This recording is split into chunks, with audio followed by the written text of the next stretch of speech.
Welcome to Tenor Tech, where I solve the problems you didn't even know you had. You begin by preparing materials and forming the first layers, because strength comes from tight folds and overlapping adhesive. Fold each sticky note into a 1/2-inch strip, pressing the adhesive edge firmly. This creates the base. Once done, stack 2 folded strips, align edges, and tape the seam. Make sure to run tape along both sides to prevent peeling. You should see a narrow, flexible band. Repeat until you have 3 bands per finger, since layered strips distribute force and reduce tearing. Now you shape and join those bands to form a claw, focusing on curvature and joint strength.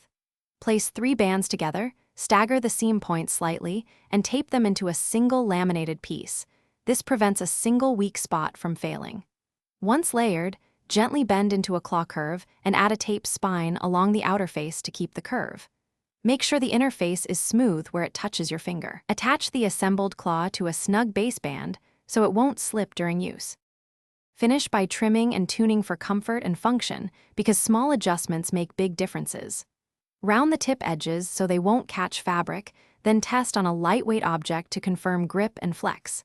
If the claw feels loose, tighten the base band and add a short tape strap across the knuckle area. This stabilizes the pivot. Troubleshooting tip: if adhesive peels or seams split, insert thin cardstock strips between layers at the weak spot and retape. This restores rigidity and prevents repeated failure. Thanks for watching. Subscribe to keep your life in tune.